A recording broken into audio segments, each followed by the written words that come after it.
সঙ্গে পিছুস চ্যানেলে সকলকে স্বাগত। শুরু করছি আজকের প্রতিবেদন। ক্ষমতায় এসে বিজেপি কি বদলে গেল? কী কারণে বলছি সেটা হচ্ছে,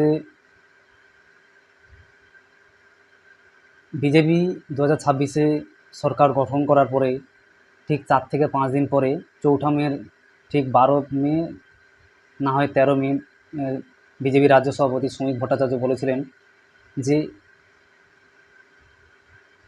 বিজেপির তৃণমূলীকরণ হবে না। কিন্তু আমরা কি দেখতে পেলাম? আমরা দেখতে পেলাম ঠিক তার এক মাস পরে টিএমসি থেকে 3 জন সাংসদ তৃণমূলের সাংসদ পদ ত্যাগ করে তারা বিজেপিতে জয়েন করলো এবং শ্রমিক ভট্টাচার্যের হাত ধরে। এই কারণে কথাটা বললাম যে বিজেপি কি ক্ষমতায় আসার পরে বদলে গেল? কারণ যে 15 বছর ধরে তৃণমূল সরকার যে দুর্নীতি করেছেন, আর যে সমস্ত নেতা নেত্রীরা মন্ত্রীরা দুর্নীতির সঙ্গে যুক্ত, তাদেরকে আবার বিজেপি, যাদের বিরুদ্ধে 15 বছর ধরে বিজেপি লড়াই করেছিল, চোর চোর চোর চোর এই স্লোগান তুলেছিল ওদের বিরুদ্ধে, তৃণমূলের নেতা মন্ত্রীদের বিরুদ্ধে, তাদেরকেই দলে নিচ্ছে। এই কারণে কথাটা বললাম।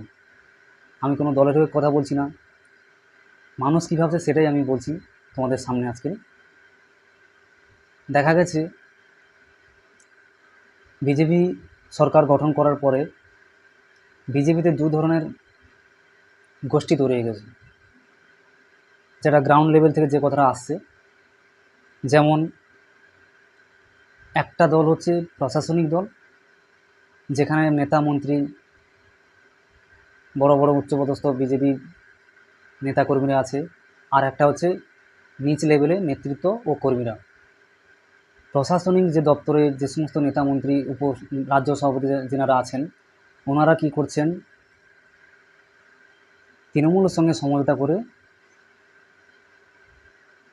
সরকার চালাচ্ছে। আজকের দিনে আপনারা যদি ভালো করে দেখেন, আজকের যে আমাদের রাজ্যের যে মুখ্যমন্ত্রী, বিজেপির যে মুখ্যমন্ত্রী হয়েছেন, তিনি কিন্তু তৃণমূল থেকে এসছে। বিজেপির শিল্পমন্ত্রী তাপস রায়, তিনিও তৃণমূল থেকে এসছেন।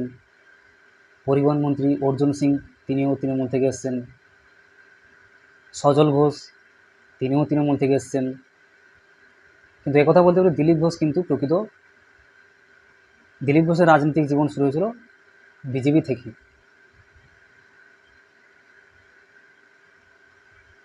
বর্তমান যেটা শোনা যাচ্ছে গ্রাউন্ড লেভেল থেকে, এই হঠাৎ বিজেপি সরকার ক্ষমতায় আসার পরে যারা হঠাৎ করে বিজেপি চলে এসছে, তাদের হাতে কিন্তু বর্তমান সাংগঠনিক দায়িত্ব, যা কিছু অঞ্চল থেকে শুরু করে, জেলা স্তর থেকে শুরু করে ব্লক স্তরে, প্রতিটা জায়গায় এই সমস্ত ব্যক্তিরা বিজেপিকে নেতৃত্ব দিচ্ছে। তার একটাই কারণ, বিজেপিতে এখনও পর্যন্ত তেমন ঠিক নেতা তৈরি হয়নি। পাড়ায় গেলে, চায়ের দোকানে, সব জায়গায় গেলে একটাই আলোচনা, বিজেপিতে নেতা কই, বিজেপির সংগঠন কই। দেখতে গেলে সেই ঘুরে সেই তৃণমূলের যারা নেতৃত্ব দিচ্ছিলেন তারাই এসে আজকের বিজেপিতে নেতৃত্ব দিচ্ছেন। কথাটা ওটা স্বাভাবিক। আমি কোনো দলের হয়ে বলছি না, না বিজেপি, না তৃণমূল, না সিপিএম, কারোর হয়ে কথা বলছি না, কিন্তু যেটা বাস্তব, সাধারণ মানুষ যেটা বলছে সেটাই আমি আপনাদের সামনে বলছি। আপনারা দেখেছেন শ্রমিক ভট্টাচার্য কদিন আগে নেতাজি সুভাষচন্দ্র বসুকে নিয়ে কমেন্ট করেছিল। নেতাজি সুভাষচন্দ্র বসুকে, তার জন্য আজকের আমরা ভারতবর্ষে শান্তিতে বসবাস করছি। তিনি না থাকলে আজকের আমরা ভারতবর্ষে বসবাস করতে পারতাম না, শান্তিতে কাজকর্ম, খাওয়া দাওয়া কিছুই করতে পারতাম না। শান্তিতে আমরা পশ্চিমবঙ্গে ভারতবর্ষে থাকতে পারতাম না। নেতাজি সুভাষচন্দ্র বসু, বিজেপির রাজ্য সভাপতি শ্রমিক ভট্টাচার্য, তিনি নেতাজিকে নিয়ে এইসব মন্তব্য করছে,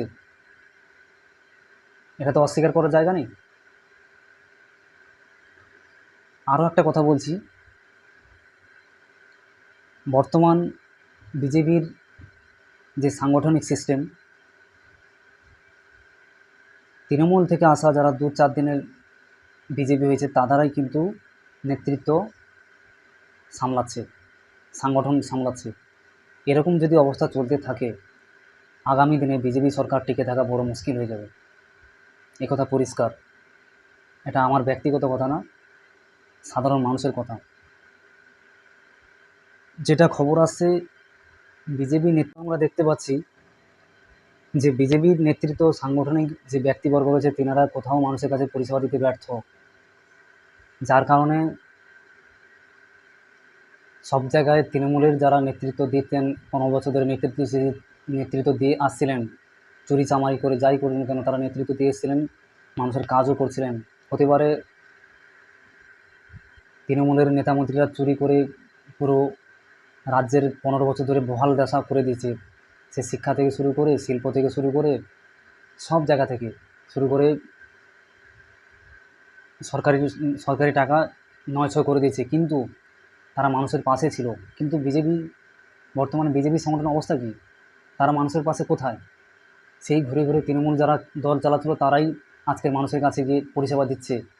এটা বিজেপি নেতৃত্বকে নজর রাখতে হবে, না হলে আগামী দিনে সরকার টিকে থাকা মুশকিল হবে। আজ এই পর্যন্ত। ভিডিওটা অবশ্যই ভালো লাগে, চ্যানেলের সঙ্গে থাকবে। নমস্কার, জয় হিন্দ, বন্দে মাতরম।